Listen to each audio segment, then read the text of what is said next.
Thanks, Mr. Chairman, and good afternoon, Madam Secretary.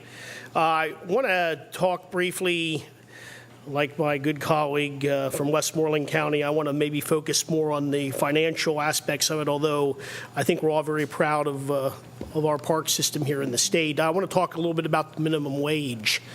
And we talk about the increase in costs in the budget, and I was curious, you know, Governor Wolf is interested in raising the minimum wage from $7.25 an hour to $12 an hour. First question, I believe he had signed an executive order in a year or two ago for $10.15 an hour. Are you paying some people $10.15 an hour inside your department? I'm going to ask Deputy Secretary Walsh to give the details of that. We do have our outdoor corps, for instance, at that rate, and I'll let Mike Walsh cover any other staff and interns and such that may be picked up with that. Representative, we have 142 interns, summer interns, that are paid $13.23 an hour, and we have 21 conservation aides that are paid $10.75 an hour.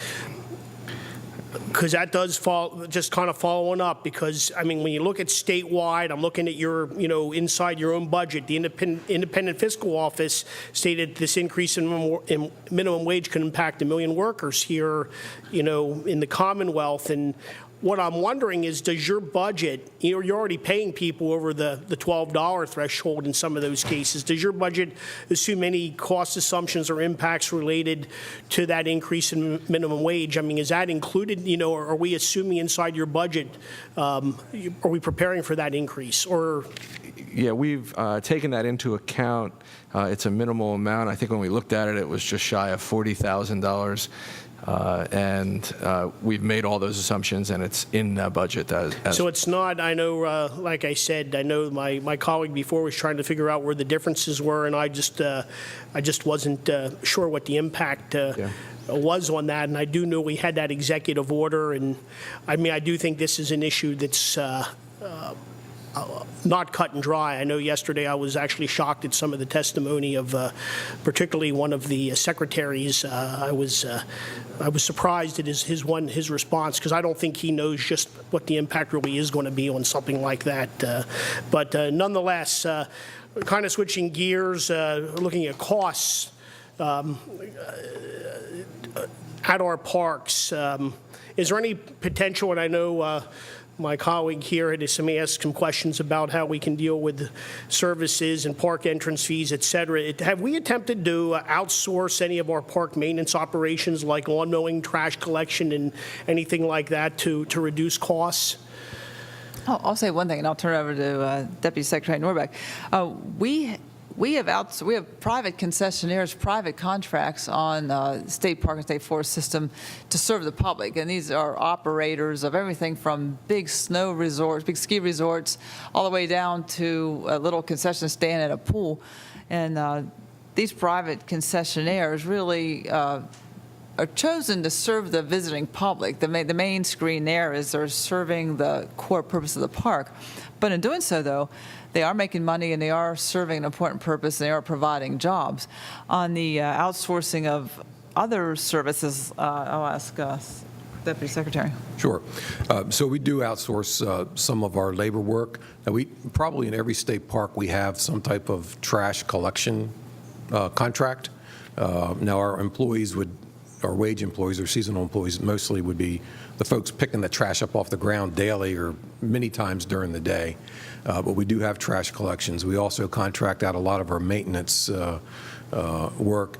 In the Bureau of Forestry, we have contracts for fencing. We have contracts for mowing opportunities where we're doing habitat enhancement work.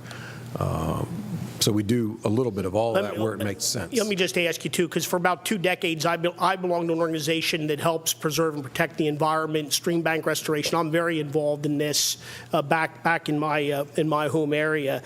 And what I'm wondering is, are there other not-for-profit organizations or community groups that you would work with? I mean, because I think people would be willing to say, hey, I want to clean up the park, I want to help clean up the litter, and do those things that actually make our parks, I mean, you know, like I said, the aesthetics, somebody mentioned earlier, it makes it a beautiful place to go. So, yeah. Or can't we because of insurance? No, actually, I'm just looking in the crowd here, and the executive director of the Pennsylvania Park and Forest Foundation probably provides over $3 million a year of volunteer service to state parks and state forests through a very vigorous volunteer program. We also have a volunteer program within DCNR where we have folks from the community come in and do work in our state parks and our state forests. And we take advantage of that wherever we can. Appreciate the answers. Thank you, Mr. Chairman. If Chairman Saylor will indulge me just for one add-on, in the lower atrium of the East Wing Rotunda, there's a great exhibit from Pennsylvania Park and Forest Foundation, a photo contest from around the state and state parks, just beautiful scenes. Additionally, there are banners about the economic return and value. But I know we couldn't do what we do without the volunteerism that surrounds the system, from trail maintenance to raising money for pavilions and playgrounds and everything. Secretary,